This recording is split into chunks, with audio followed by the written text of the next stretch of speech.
Hello, welcome to ONTIC's Connected Intelligence Podcast. I'm Fred Burton, ONTIC's Executive Director of Protective Intelligence. This podcast offers valuable insights and practical advice to help you navigate the complexities of modern corporate security shared by leaders and innovators in the field. Now, on to the discussion. Hi, I'm Fred Burton, here today with Frank Cannon.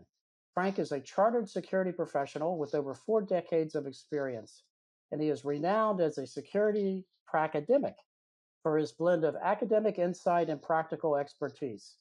As founder of Cannon Asset Protection Limited and a senior consultant with Optimal Risk Group, he mentors emerging security leaders and advises CSOs on aligning security strategies with business goals. Frank, welcome to the ONTIC Connected Intelligence Podcast. Hey, Fred, thank you for having me on. I've listened to so many episodes, so it's good to be on and good to join you. Thank you for the opportunity to share what I enthuse about. Well, it's our honor, and thank you for your patience getting booked. Frank, you've spent decades in security, blending academic research with hands-on experience. What led you to focus on behavioral-based security awareness, and why is it so critical in today's threat landscape? Good question to start with, right? So you're testing me straight away. So I, I, I guess it's biggest bang for the buck, right? You know, I've often been part of a small team in a big organization, and we can only reach so many people. So if we start to educate those around us, we can actually use those as advocates. I found myself repeating the same advice again and again and again. So I thought, you know what, we should create some form of program here and be able to educate other people.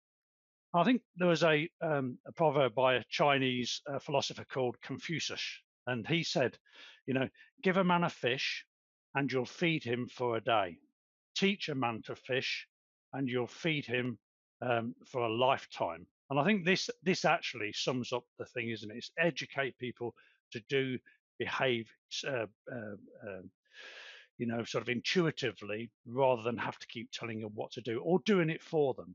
And let's face it, security in inverted commas is a state, is a condition. You know, we want to have a safe and secure workplace. So why not get everybody contributing?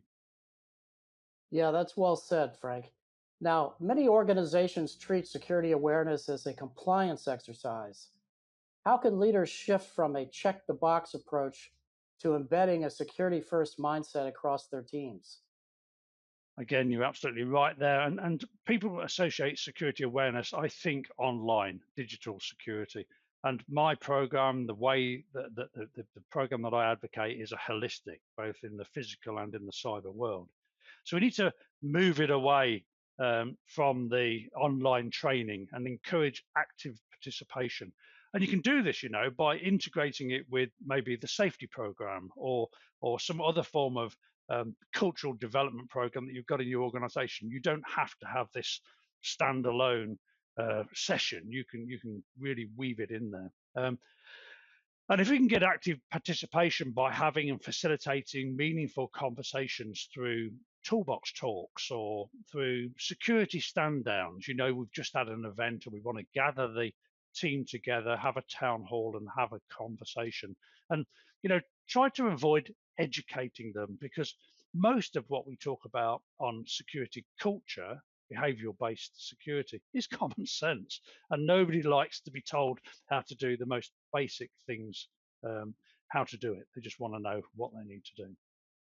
Create daily routines, maybe, you know, have a clear desk policy, close down procedures or office walkthroughs, you know, that sort of thing. And in the military, we used to call this a first and a last parade. First parade was, is everything how we left it before?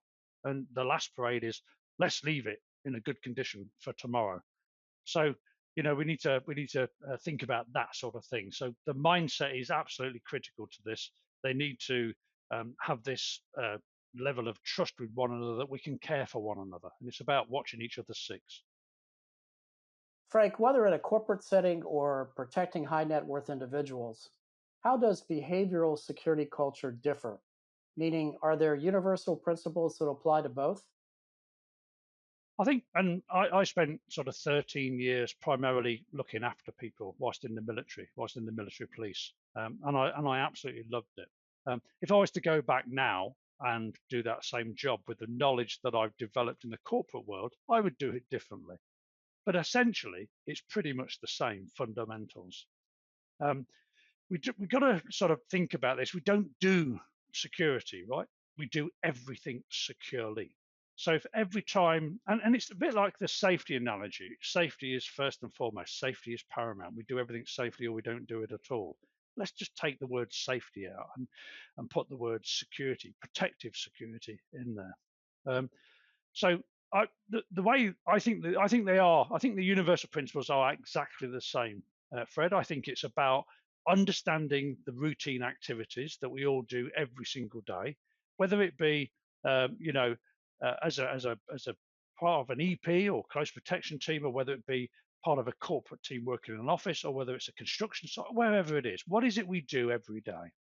And then we say, what behaviors do people typically adopt that introduce adversarial risk or create the opportunity for somebody to exploit that vulnerability, that weakness that we have in our defense? And then we look at, okay, so I've seen how they create opportunity. How can I close that down? How would I have preferred them to behave to make a more secure environment, safer place to work? So once we start identifying those desired behaviors, we need to think about, how do we communicate? How do we make sure that everybody understands what is the right thing to do?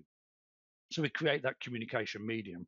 And then we take time every now and again to step back and say, that's actually worked, or no, that hasn't worked, or people are adopting these complacent behaviors. So we need to remind them of what it is we want. And because, unlike safety, security adversarial risk is an evolving beast. So as soon as we get a defense, somebody's looking to circumvent that barrier, circumvent that behavioral expectation, circumvent that piece of technology. So as soon as they understand what we've got in to defend, they look for new ways to attack. And we've got to be cute to that. We've got to understand that that's actually what they're doing. So therefore, that our review process looks for these changes in methodology, attack methodologies, changes in these capabilities of the adversary.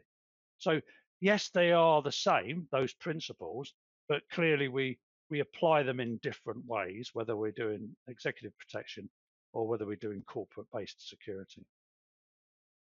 Sage counsel there, Frank. Now, you've spoken about the idea that everyone in an organization has a role in security. How do you engage non security professionals in contributing to a proactive security culture?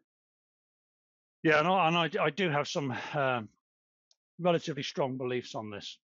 And I've formed these beliefs over a number of years. So I've identified three reasons why people don't comply or why they breach rules. Um, the first one is they're just ignorant to the fact that the rule existed in the first place. They're not aware of what they should be doing. The second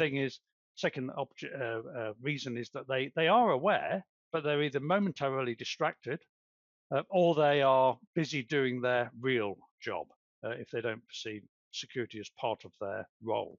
That's complacency. So we've got ignorance and we've got complacency. And then we've got this third group of people that do it knowingly. They break the rule knowingly. They're either not bothered about the consequence or they're bad actors. They're acting with malicious intent. And those are the people that we really do need to seek out and identify. And we can use the first two groups, the ignorant that's now been educated and the complacent who's now been reminded, to look out for this third group of activities. So again, how do we go about changing these behaviors at scale? So we need to understand the business and the activities. What do we do every day? What are the rules that we expect them, whether that's a procedural rule, a piece of legislation, or an industry standard? So we need to make sure that we understand those rules and start communicating them. Identify the behaviors, the how do we want them to behave to either avoid creating vulnerabilities or close weaknesses in our defense. And then we create all these awareness programs. And I think these awareness programs are incredibly important. And again, most people associate it with an online, and as your previous question, a tick box exercise, but that's not what we want. So I've in the past, and I've used this now on some pretty big organisations, including Chevron Oil in Kazakhstan. Um, we created four programs, and the programs campaigns, sorry, focused in specific areas. And you can use these anytime, by the way. They're on the shelf, and you can pull them out, or you can actually have a focus session. The first campaign is about the people. People are important, right? We need to protect our people, and people are the biggest source of our challenge, whether they be adversaries or complacent employees. So we have a personnel and people security campaign, and we talk about vetting, working with our HR partners, working with our safety teams, our mental health first aiders, and we get all of the key stakeholders in together to start advocating these behaviors that create a secure place, but they're not necessarily security behaviors. I'm sure you understand what I mean. And the next thing then is our property and our equipment, those things that we use to deliver on the business plan. So we look at property protection and theft reduction. If we think one of our biggest adversarial challenges is theft. So property and theft reduction. Now we're going to move on to, and I do this I've got these four programs, Fred, and I do this in this order specifically, and I'll tell you why in a minute. The next one that I create, this next campaign, is reporting suspicious people, reporting incidents, reporting abnormal behaviors in the normal. So we start raising the level of the alertness, using the eyes and ears of our workforce to be part of that security team. But they need to understand what is suspicious, how to report it, and then what do they do afterward? The immediate response, what do we expect them to do? Because they're already then educated. So if something happens, they're already safeguarding themselves. I don't need to run around and look after them. And I used to use that quite heavily in the executive protection world. Everybody around the person at risk used to understand what we would do if something were to occur. And it could be as innocent as a flat tire on a car. The final one then is information and cyber security. We're in the physical and the information domain here. So information and cyber security. So how do they behave using a computer, managing the company information, talking about what's occurring, or indeed on their own personal social media. And cybersecurity is the typical one that most people lean to when they think about security awareness, and there's many different programs out there to help you with that. But the reason I do it in that order: people first, property second. The third one is response, and I do the response in the third quarter of the year because in the UK and in Europe, well, predominantly there are longer days, so we can do our assessment and test exercise in the middle of summer when it's warm. Hopefully, it's dry, and we've got a lot of daylight to be able to prepare, deliver, and then assess the actual exercise.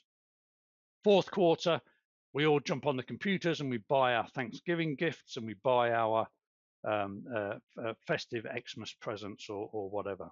So these four campaigns are very much part of a behavioral-based security awareness program. One more thing on this particular question.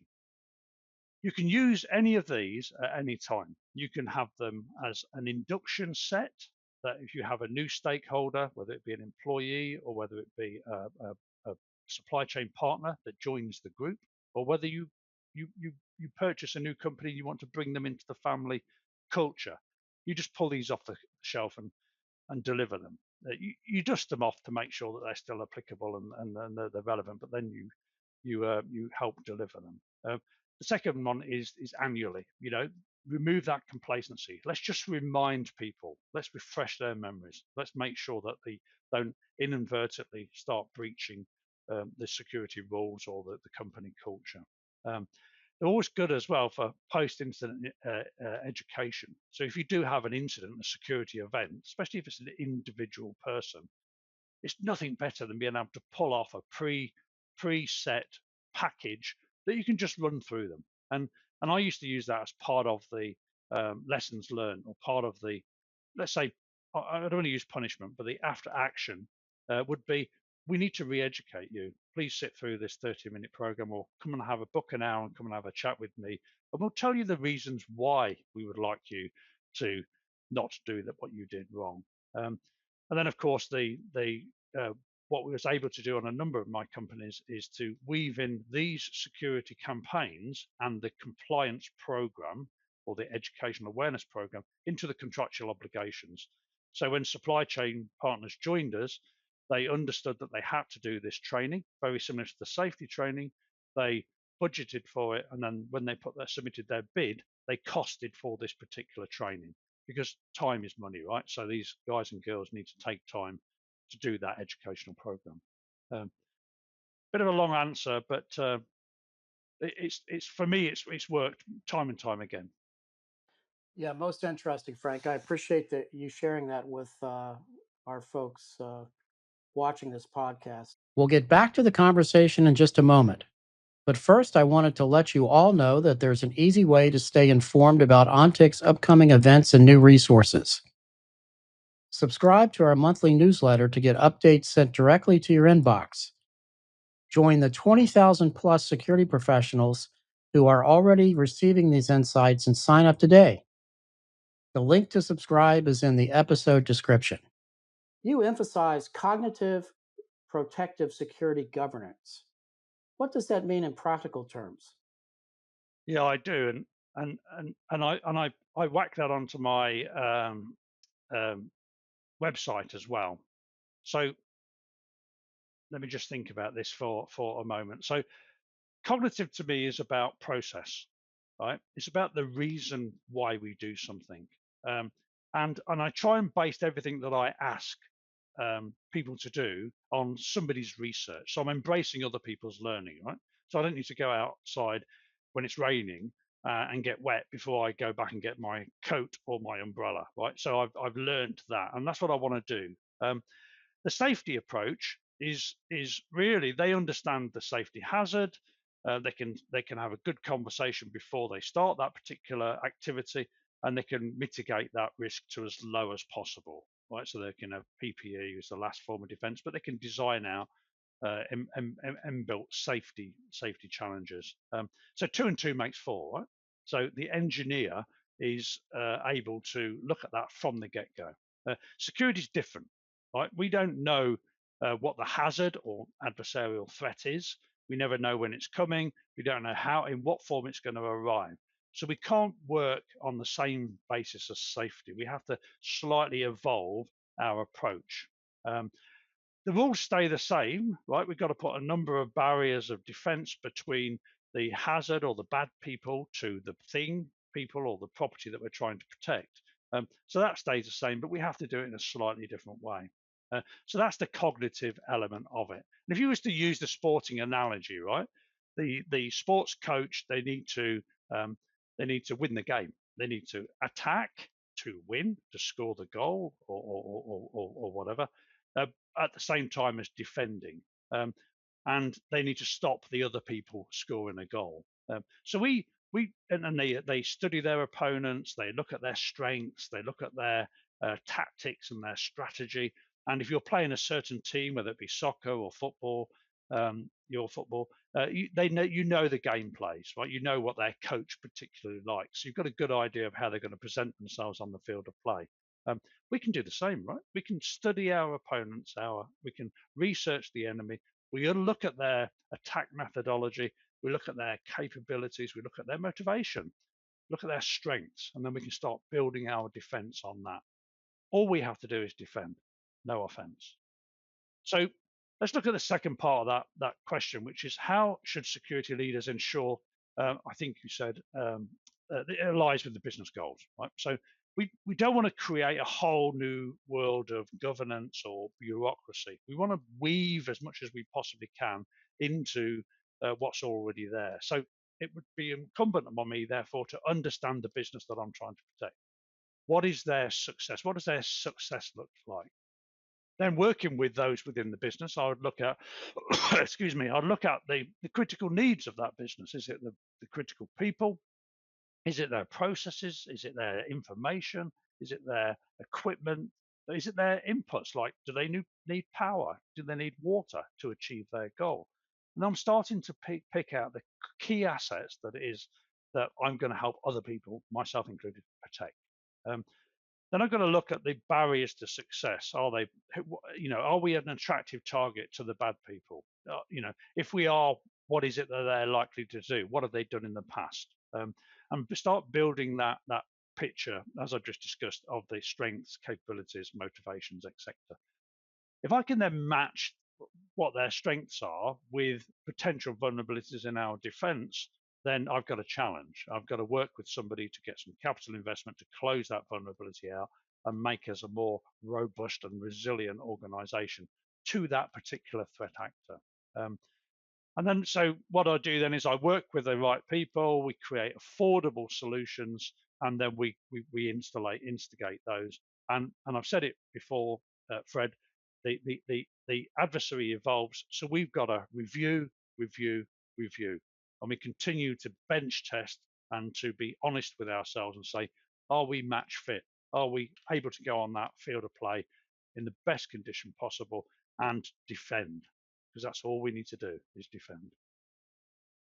Frank, as threats continue to evolve, where do you see the future of security awareness programs heading in our business? Yeah, and well, one of them would be definitely, Fred, that we need to move away from this online tick box exercise as you opened the conversation with. That's absolutely essential. But I think that we'll end up following the safety journey. I think that it took people a while to understand the need to be safe. Doesn't matter what the hazards are around us. The construction industry is a good example. Aviation industry is a good example. They've recognised the need that they do need to safeguard their people. That's the journey we're going down. Digital communications will hopefully enable instant solutions, right? So less reliance on our memories. It'd be great if something occurred or a condition occurred, and the people that needed to respond were instantly given that information to respond, whether it's on a digital screen or whether it's audio in the location. Somebody it just gets fed to them. They don't have to rely on our memory. And of course, and I know, and I've listened to many of your podcasts, and the technical evolution is a friend and a foe.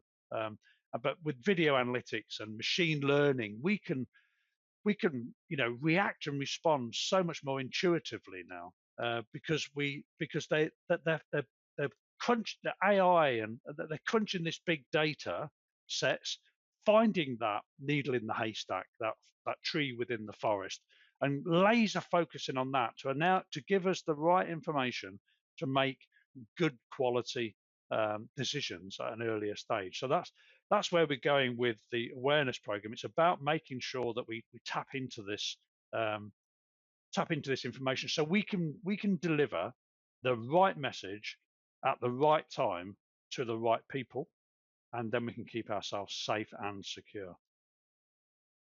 It's very, very thoughtful response, Frank. I appreciate you sharing that. Now, we ask all of our podcast guests this question. What does connected intelligence mean to you? Yeah, and I thought about this. This is the question I knew was coming, right? So this should be my answer, my best answer. So, a couple of keywords: purposeful collection of information. At this stage, it's information, but you just got to make sure that you bring in the right information, because there's a lot out there. Then you've got to analyze it with a purpose, right? You've got to analyze it for a reason, and then I think that is the conversion of information to intelligence. And then you can use that intelligence to make good quality, you hope, the best quality decisions for the benefit of the organization. That's my understanding of connected intelligence. The information is analyzed into intelligence, makes good decisions for the benefit of the organization. That's the connection. Frank, is there anything that I haven't asked you that you would like to say? Just one thing, I think, Fred, is it's about How do I know that when I'm talking to somebody, they're going to listen, or are they just going to have to sit there for the hour to tick the box and said, yes, I've done my security awareness? And for this, I use 3 words: personal, relevant, and important. So if I'm talking to somebody about influencing their behaviors, so they either do not create a security vulnerability or they help defend the organization, what I'm talking about, I need to make personal to them. And they need to feel as if I'm talking to just themselves, just that one person. And if I or one of my advocates can do that, then we're going to have a better conversation, a personal conversation. The second thing is what we're talking about has got to be relevant to the recipient. And you remember I explained why I do my 4 campaigns at different times of the year. It's relevant to what they're doing. There's no point in me talking about cybersecurity if the audience doesn't even touch a computer or doesn't use a computer to deliver their work. Right? It's got to be relevant. The other thing is important. We're all human beings, right? So what's in it for me? Okay, Frank, you're telling me about this, but what do I get out of it? And if I can give them something that's going to help them at work and when they're at home, it's going to multiply their level of interest. That's why I do cybersecurity toward the 4th quarter of the year, because they're about to jump onto their computers and buy all their online gifts. So it's relevant to them, it's important to them, and hopefully I've communicated it through using empathetic communication in a personal way. That's really the only thing that I'd want to leave the listeners with today, Fred. Thank you very much, mate. Frank, thanks so much for being on the ONTIC Connected Intelligence podcast. Thank you for the opportunity. A really, really good use of my time today. Thank you very much. Our pleasure. Thank you. Thanks for listening in. To find more episodes, visit us at ontic.co/podcasts. Don't forget to rate and subscribe on your streaming platform of choice. Know someone who would be a great podcast guest? Or have questions you'd like us to answer? Email us at podcast@ontic.co. This episode was produced by AJ McKeon, and I'm Fred Burton. Thanks for listening.